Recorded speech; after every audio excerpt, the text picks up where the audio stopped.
Today, we're going to have our lesson about polynomial equation. When we say polynomial equation, it is a special kind of algebraic equation where each term is a constant, a variable, or a product of constants and variables raised to whole number exponents. So we have here p of x is equal to a sub n x raised to n plus a sub n minus 1 x raised to n minus 1 plus up to a sub 0, where a is a real number, a sub n is not 0, and n is a positive integer. So, kailangan ang n laging positive. Yan, palaging positive integer dyan. A sub n is not equal to 0. I'm going to give you the examples. Let's have 3x raised to 4 plus 7x minus 8 equals 0. This one is a polynomial equation. Because as you can see, its exponent is positive. Exponent to, positive din. Yan. So, polynomial equation yan. For example, we have this given.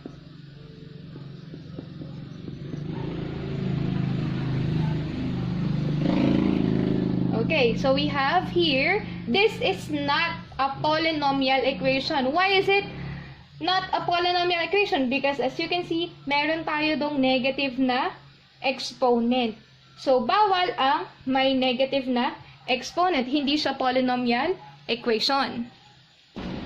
Now, let's have this given.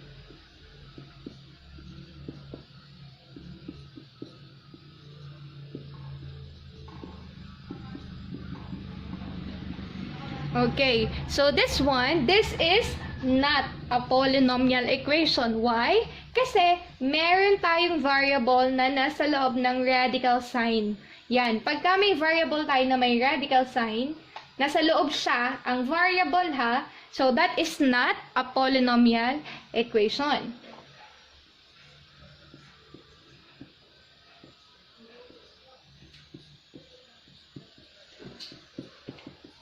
Okay, this one is a polynomial equation. Bakit siya naging polynomial equation? Ma'am, meron po itong radical sign. Ano ba yung naka-radical sign natin? Ano ba yung number natin na may radical sign? It is a numerical coefficient. Pag numerical coefficient lang ang merong radical sign, then it is still a polynomial equation. Ang bawal lang ay yung kanyang variable. Yung variable, pag yung letter ang may radical sign, yun ang hindi pwede. Let's have this one, this given. So this given is a polynomial equation. Ma'am, may fraction po dun. Ang fraction ay numerical coefficient lang. So that is still a polynomial equation. How about this given? This one is a polynomial equation. Ma'am, meron po siyang fraction. Nasa numerator naman yan. Kaya that is still a polynomial equation. Nasa numerator siya yung variable natin. Polynomial equation pa rin yan. This is not a polynomial equation. Bakit? Kasi yung kanyang variable ay nasa denominator. Pagka nasa denominator na, hindi na siya polynomial equation.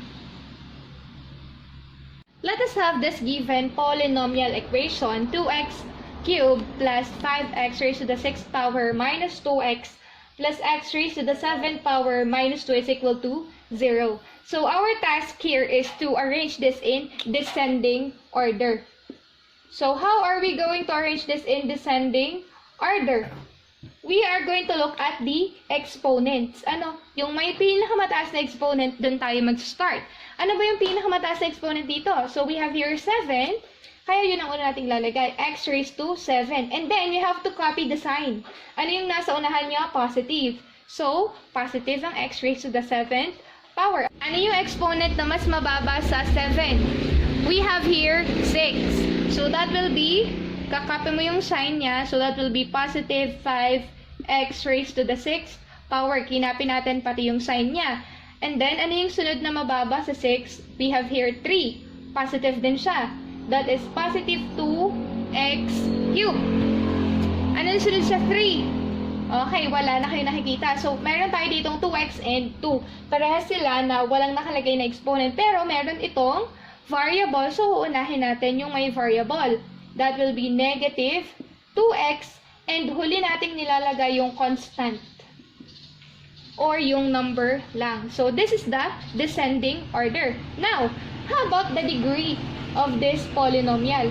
Ano naman yung degree na polynomial? When we say degree of the polynomial, that means the exponent or the highest exponent among the given terms. Ano yung may pinakamataas? Ano yung may pinakamalaking exponent sa kanya? So, the answer here is x raised to the 7th power. So, ang degree niya ay 7. Bakit 7 ang degree? Kasi yun ang pinakamataas na exponent.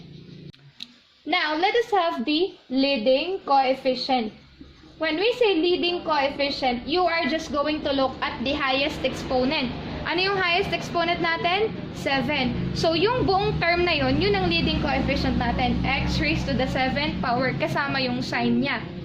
And the last one is the constant term. Pag sinabi natin constant term, ibig sabihin number lang.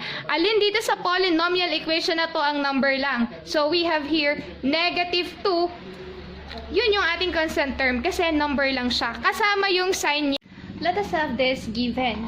We have here the quantity of x plus 7 times the quantity of x minus 8. Let us identify the degree of this given polynomial. So, what is the degree? You're just going to look at the highest exponent. Pero here, hindi mo siya makikita because there is an operation. What are you going to do? You're just going to add the exponent. Pag-addin mo lang siya. Ano ba yung exponent nito? 1. Ano yung exponent nito? 1. 1 plus 1, 2. So, that is the degree. How about the roots? Ano yung roots niya? Ibig sabihin ng roots, yung factors niya. It's already written in factored form. So, ito na yung roots niya. Dito nyo natitingnan. Di ba pag hinahanap natin yung factors niya, or yung roots niya, you're going to equate it to 0. So, that is x plus 7 is equal to 0. X equal to negative 7. X minus 8 is equal to 0. X equal to 8. So, ang roots niya ay negative 7 at saka 8. Ano naman pag sinabing number of real roots? Okay. Kung ano yung degree niya, yun din yung number of real roots niya. So, this is also 2. 2 din yan. Now, what if we have this given?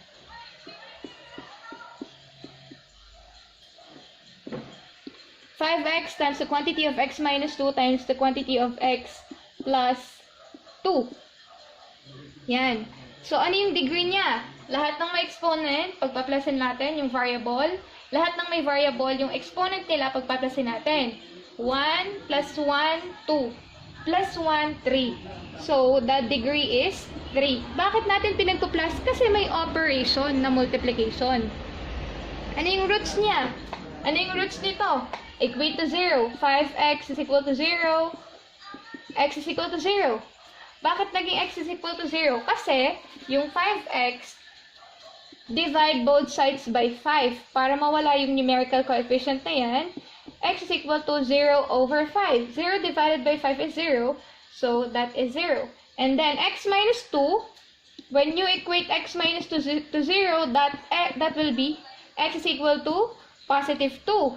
Positive na siya kasi addition property of equality. Ganun din, pagka in-equate mo yung x plus 2 sa 0, magiging x is equal to negative 2. Negative naman siya kasi nag-addition property of equality tayo. So, the roots are 0, 2, and negative 2. Yan. And, next, what if we have this given?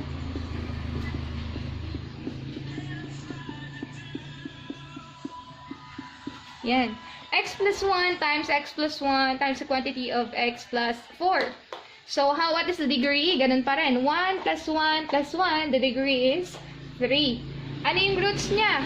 Equate ulit natin yan lahat sa 0. Magiging roots niya ay negative 1, and then we have negative 4. Negative 1, negative 1, and negative 4. O kaya, pwede nyo siyang ilagay na multiplicity negative 1. Ibig sabihin, dalawa yung negative 1 natin. Negative 1 multiplicity 2, ibig sabihin dalawa yung negative 1. Pero pwede naman ganito na lang, negative 1, negative 1, negative 4. Ay, by the way, the number of real roots here is 3, and here ay 3 din. Yan. And what if naman, if we have this given? Yan. What if we have this given? X plus 9 raised to the 5th power times x minus 5 square. Yan. If that is the given, so, you are just going to add the exponent pa rin. Ipag-a-add nyo lang yung exponent niya. Ano yung exponent ito? 5. Ito 2. So, 5 plus 2, that will be 7. 7 yan. Ito lang yung ipag-add nyo yung dalawa. Bakit? Kasi itong x, pag ni-raise nyo siya sa 5th power, itong x plus 9, magiging x raised to 5. Itong x minus 5, pag in-square mo siya, yung pinakamalaki niya, x square. Pag pinag-multiply mo yung x raised to the 5th power at x square, 7 pa rin. So, pwedeng doon na lang kayo tumingin sa exponent nila. 5 plus 2, 7. Dito, ganun din. 'Di ba? 3 pa rin siya. So, ito, lahat 1, 1, 1. Kaya, 3. Ito, dalawa lang. So, kaya siya naging 2. Okay, so, the roots are, yan, negative 9 yan pag in-equate natin. So, pwede nyo ilagay ay 5 negative 9 o kaya negative 9 multiplicity 5. Ibig sabihin, 5 beses mauulit yung negative 9. Tapos, we have here, ano yung isang root natin? Yan, positive 5, 5. Dalawang 5. O kaya, ilalagay nyo 5 multiplicity 2. Ibig sabihin, 2 beses mauulit yung 5. How many number of real roots? 7.